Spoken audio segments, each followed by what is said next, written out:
الحمد لله الحمد لله الذي أرسل رسوله بالهدى ودين الحق ليظهره على الدين كله.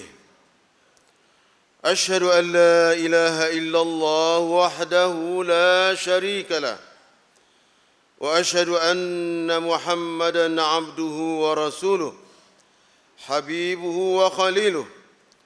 اللهم فصل وسلم على سيدنا محمد وعلى آله وصحبه الميامين المطهرين.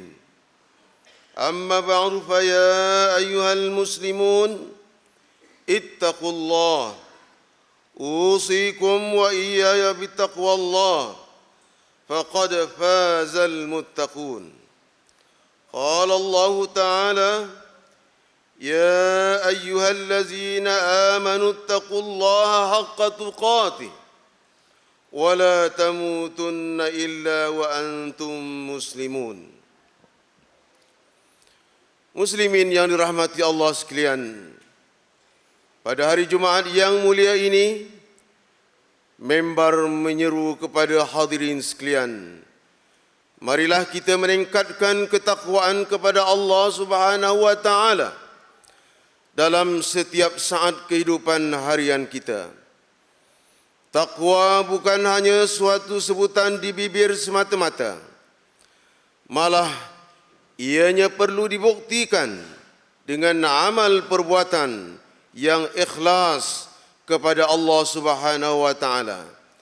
Pendek kata, kita perlu menyerahkan seluruh hidup dan mati hanya kerana Allah Subhanahu wa taala.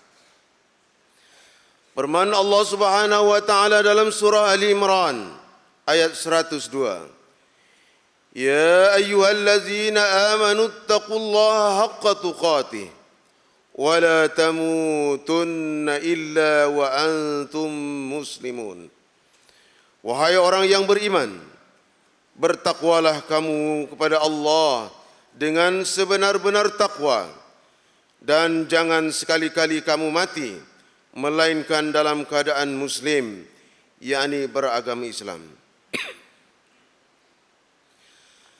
Berdasarkan kepada ayat Al-Quran yang dibacakan tadi, Allah Subhanahu wa taala memerintahkan kepada seluruh orang yang beriman bahawa hendaklah bertakwa kepadanya dengan sebenar-benar takwa, dan jangan sekali-kali kita mati melainkan telah pun berserah diri kepada Allah Subhanahu wa taala, yaitu dalam keadaan Islam. Sehubungan dengan itu, khutbah pada hari ini akan menjelaskan tentang persiapan menghadapi hari yang dijanjikan. Muslimin yang dirahmati Allah, tahukah kita apakah hari yang dijanjikan itu? Yaitu saat di mana ditiupkan sangkakala oleh malaikat Israfil. Pada tiupan pertama, seluruh alam ini binasa. Bukit bukau menjadi debu yang berterbangan. Bintang-bintang dan cakrawala gugur bertaburan. Bangunan-bangunan tinggi tersungkur menyembah bumi. Dan pada hari itu, semua makhluk menjadi binasa. Yang tinggal hanya Allah Subhanahu wa taala yang bersifat baqa. Kemudian selepas itu, ditiupkan pula sangkakala yang kedua, maka seluruh umat manusia akan dibangkitkan oleh Allah Subhanahu wa taala daripada kubur masing-masing. Dan inilah yang dikatakan sebagai hari yang dijanjikan oleh Allah Subhanahu wa taala telah tiba, seperti mana yang dijelaskan oleh Allah Subhanahu wa taala dalam surah Az-Zumar ayat 68.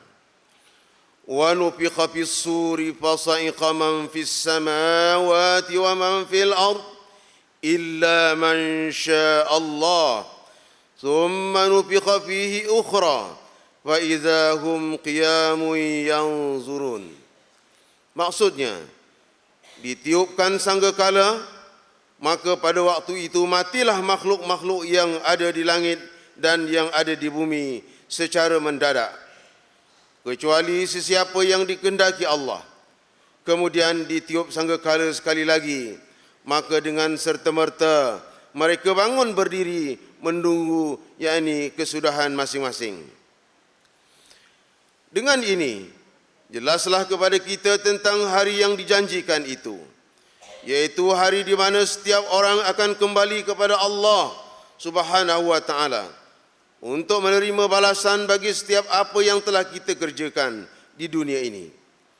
Jika kita melakukan perbuatan yang baik, maka kita akan mendapat balasan yang baik di sisi Allah Subhanahu wa taala. Adapun sebaliknya, sekiranya kita melakukan perbuatan dosa dan maksiat, maka balasan buruk akan menunggu kita di sana kelak. Ingatlah, setiap apa yang dijanjikan oleh Allah Subhanahu wa taala ini merupakan suatu yang wajib kita imani. Tidak dapat tidak, hendaklah kita meyakininya dengan sepenuh keimanan. Namun persoalannya, apakah persiapan atau persediaan yang telah kita buat untuk menghadapi saat-saat yang dijanjikan itu? Apakah kita sudah bersedia menghadapinya? Atau apakah kita benar-benar yakin bahawa kita akan terselamat pada hari tersebut?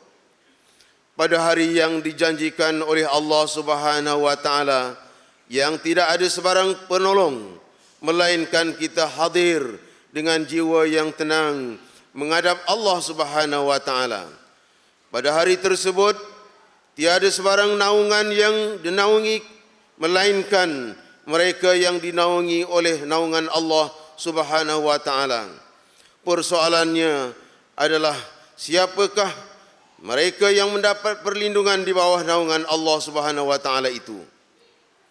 Imam Al-Bukhari meriwayatkan sebuah hadis daripada Abu Hurairah radhiyallahu an bahawa Rasulullah sallallahu alaihi wasallam bersabda, "Sab'atun yuzilluhumullahu fi zillih yauma la zilla illa zilluh. Al-imamul 'adil wa syabun nasha'a fi ibadati rabbih wa rajulun qalbuhu mu'allaqun fil masajid wa rajulani tahabba fillah ijtama'a alaihi wa tafarraqa alaihi wa rajulun tabathu imra'atun zatu mansibin wa jamalin faqala inni akhafu Allah wa rajulun tasaddaqa akhfa hatta la ta'lama shimaluhu ma tunfiqu yaminuhu wa rajulun zakarallahu khaliyan fafadat aynahu." Maksudnya, ada 7 golongan manusia yang akan mendapat naungan Allah Subhanahu wa taala pada hari yang tidak ada naungan kecuali naungannya. Yang pertama, pemimpin yang adil. Kedua, seorang pemuda yang hidup membesar dengan beribadah kepada Allah. Ketiga, seorang yang hatinya sentiasa terpaut kepada masjid. Keempat, 2 orang yang saling bercinta kerana Allah, berkumpul dan berpisah kerana Allah.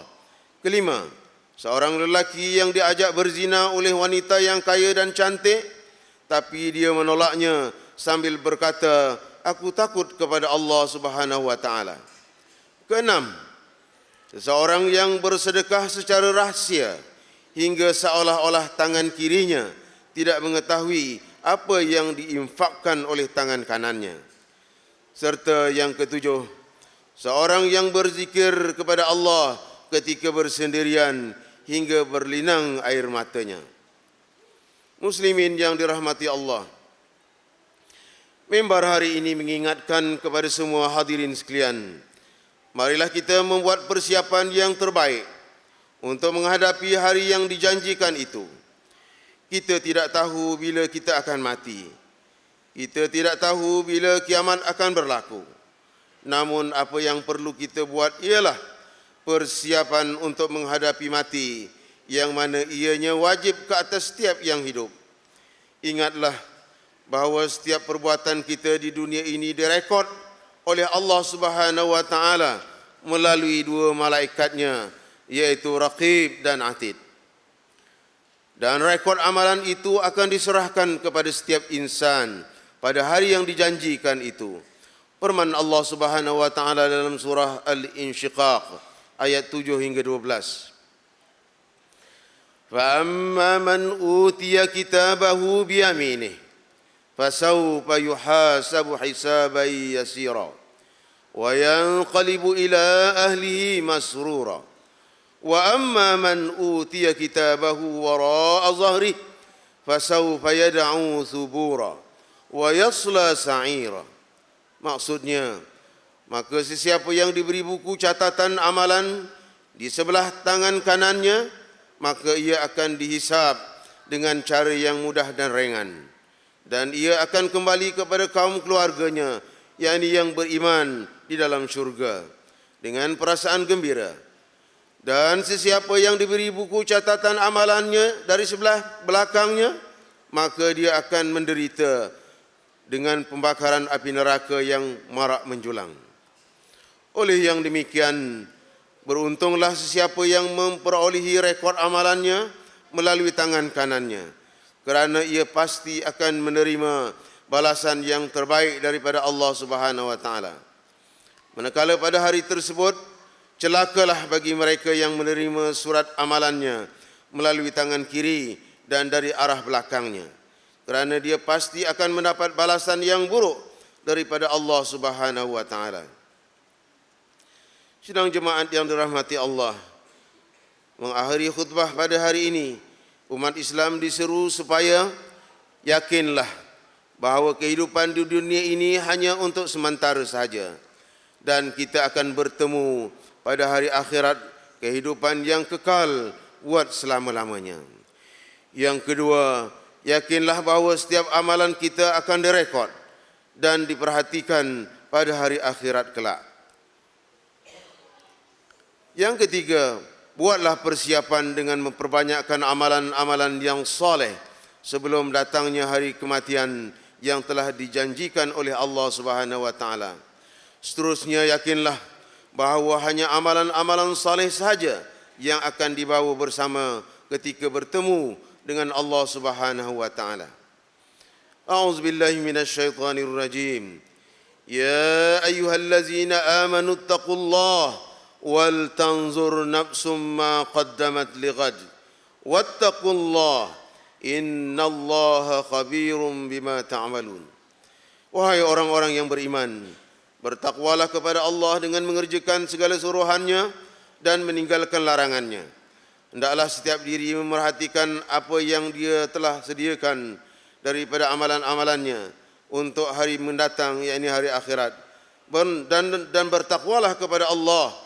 Sesungguhnya Allah amat menyeluruh pengetahuannya akan segala apa yang kamu kerjakan.